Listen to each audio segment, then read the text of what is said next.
بسم اللہ الرحمن الرحیم۔ السلام علیکم معزز طلباء کرام، آپ سب کیسے ہیں؟ آج ہم تفسیر بیضاوی کے سبق نمبر 16 کو پڑھیں گے۔ آج کے ہمارے سبق کا عنوان ہے حروف مفردہ کا اعراب۔ آج کے ہمارے سبق کی عبارت وَإِنَّمَا كُسِرَتْ وَمِنْ حَقِّ الْحُرُوفِ الْمُفْرَدَةِ أَن تُفْتَحَ سے شروع ہوتی ہے۔ آئیے سب سے پہلے عبارت پڑھ کے اس کا ترجمہ کرتے ہیں، اس کے بعد سبق کی وضاحت کی طرف بڑھتے ہیں۔ مصنف علیہ رحمہ لکھتے ہیں وَإِنَّمَا كُسِرَتْ وَمِنْ حَقِّ الْحُرُوفِ الْمُفْرَدَةِ أَن تُفْتَحَ، اور با کو بسم اللہ میں کسرہ دیا گیا، حالانکہ حروف مفردہ کا حق یہ ہے کہ ان کو فتح دیا جائے، لِاخْتِصَاصِهَا بِاللُّزُومِ الْحَرْفِيَّةِ وَالْجَرِّ، با کے خاص ہونے کی وجہ سے حرفیت اور جریت کے لزوم کو، کما کسرت لام الامر ولام الاضافة داخلة على المظهر للفصل بينهما وبين لام الابتداء ولام التأکید، جیسا کہ کسرہ دیا گیا ہے لام امر اور لام اضافت کو، حالانکہ وہ داخل ہونے والے ہیں اس میں ظاہر پر، فرق کرنے کے لیے لام امر اور لام اضافت اور لام ابتدا اور لام تاکید کے درمیان۔ جی طلبہ کرام، یہ تھی ہمارے آج کے سبق کی عبارت اور اس کا ترجمہ۔ آئیے اب اس کی وضاحت کی طرف بڑھتے ہیں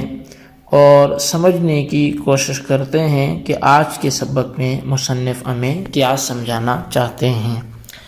اچھا، سب سے پہلے یہ بات سمجھ لیں کہ آج کا سبق ہمارا کس حوالے سے ہے۔ آج کے سبق میں ہم جس حوالے سے گفتگو کرنے جا رہے ہیں وہ با کے اعراب کے متعلق ہے، یعنی بسم اللہ الرحمن الرحیم میں چونکہ ہماری گفتگو چل رہی ہے اور اس میں بھی ابھی ہم بسم اللہ پہ کلام کر رہے ہیں، تو بسم اللہ میں با کے نیچے کسرہ آیا ہے، تو وَإِنَّمَا كُسِرَتْ سے مراد یہی با ہے کہ اس با کو کسرہ دیا گیا، حالانکہ حروف مفردہ کا حق یہ تھا کہ انہیں فتح دیا جاتا۔ تو اصل میں یہاں سے مصنف ایک اعتراض اور جواب کو چھیڑ رہے ہیں، لیکن اعتراض اور جواب سے پہلے ایک بات بطور تمہید کے سمجھ لینا وہ ضروری ہے، اور وہ یہ ہے کہ جو حروف مخارج سے نکلتے ہیں ان کی دو قسمیں بنتی ہیں، ایک حروف مبانی کہلاتے ہیں اور دوسرے حروف معانی کہلاتے ہیں۔ حروف مبانی تو ان حروف کو کہتے ہیں کہ جن سے مل کر کلمہ بنتا ہے، یعنی کلمہ جن حروف سے مرکب ہوتا ہے وہ حروف مبانی ہوتے ہیں۔ اچھا، کلمہ تو ان سے بنتا ہے لیکن یہ خود کلمہ نہیں ہوتے۔ اب جیسا کہ لفظ زید ہے، اب یہ کلمہ ہے لیکن زید کے اندر زا، یا، دال، یہ وہ حروف ہیں جو حروف مبانی کہلاتے ہیں کہ ان سے زید کلمہ بنا، لیکن زا، یا، دال یہ خود کلمہ نہیں ہیں، یہ حروف مبانی ہیں۔ اور حروف معانی وہ ہوتے ہیں کہ جو کلمہ کی ایک قسم ہے اور اسم و فعل کے مقابلے میں آتے ہیں۔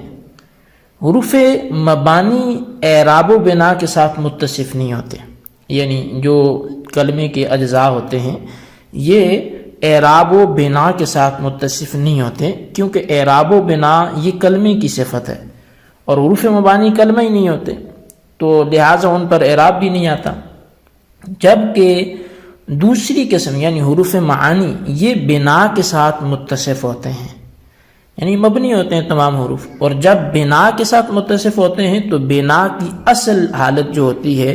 یہ آپ کتابوں میں پڑھتے ہیں کہ وہ سکون ہے، کیونکہ بنا ایک حالت دائمی ہے، اور جب حالت دائمی ہے تو اس کے لیے خفیف سی چیز چاہیے، اور سکون یہ خفیف ہے،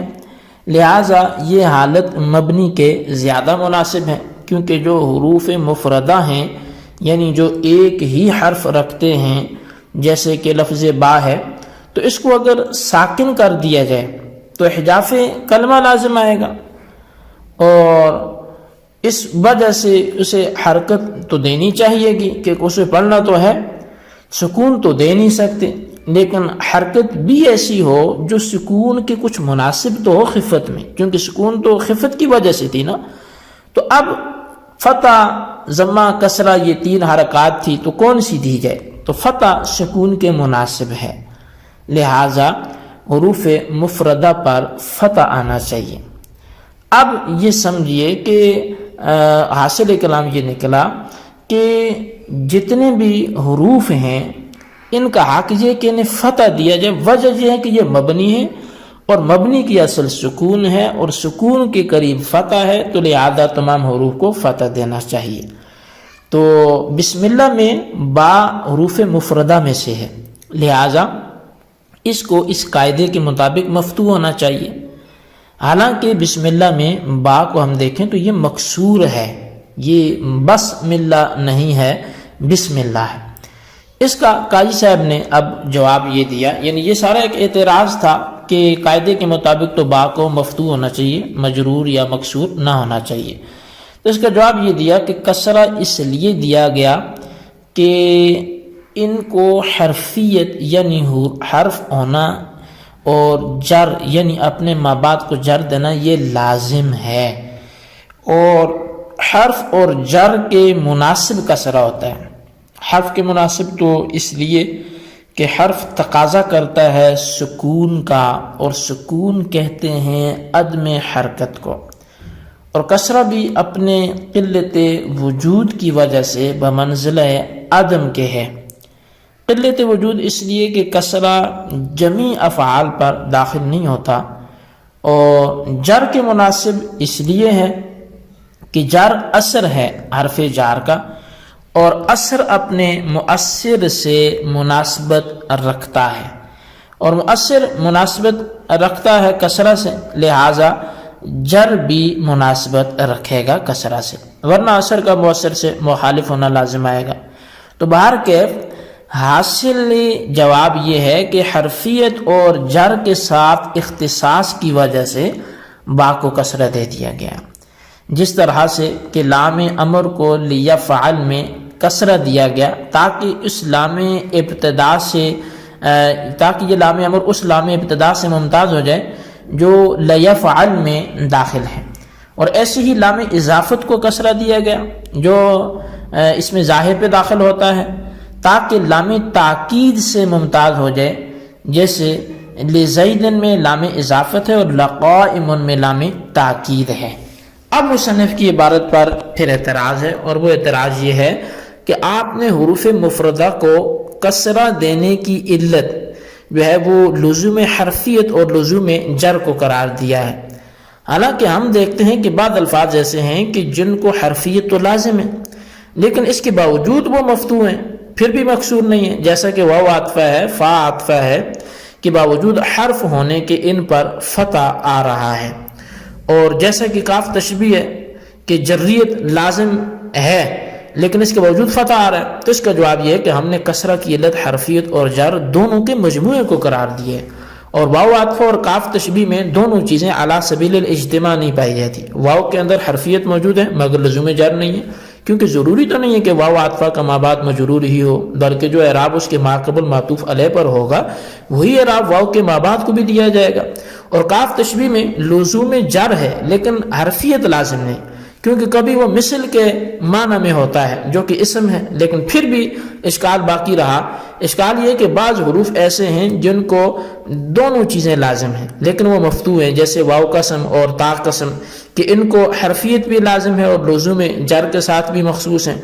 اس کا جواب یہ ہے کہ باقاعدہ سابق ان کو مکسور ہونا چاہیے، مگر چونکہ لفظ قسمی مبتدا ہوتا ہے قسم میں، اس کی جگہ پر یہ حرف قسم ہوتے ہیں، اور قائم مقام ہونے کی وجہ سے اسمیت کی بو ان میں آ گئی ہے، لہٰذا لزوم حرفیت مفقود ہوگی، چلی گئی، پس مفتوح ہوں گے، مکسور نہیں ہوں گے۔ جی طلبہ کرام، یہ تھی ہمارے آج کے سبق کی عبارت اور اس کا ترجمہ، اس کی وضاحت۔ اس کو اچھی طرح سمجھیں، اس کے خلاصے کو رجسٹر پر لکھیں اور بالخصوص ان سوالات کے جوابات دیں۔ سوال نمبر 1 یہ ہے کہ مصنف علیہ رحمہ کون سے اعتراض کو وَإِنَّمَا كُسِرَتِ الْبَاء سے شروع کر رہے ہیں؟ اعتراض جواب تفصیلاً لکھیں۔ اور سوال نمبر 2 یہ ہے کہ حروف مفردہ کا اگر حق فتح ہے تو پھر واو عاطفہ اور بلکہ پھر یہ جو واو ہے یہاں پر بسم اللہ میں با ہے تو اس کو پھر فتح کیوں نہیں دیے گیا، اس کی وجہ بھی تحریر کریں۔ اللہ تبارک و تعالیٰ سے دعا ہے جو کچھ ہم نے پڑھا سنو سے یاد رکھنے کی توفیق نصیب فرمائے، آمین بجاہ نبی الامین صلی اللہ علیہ وسلم۔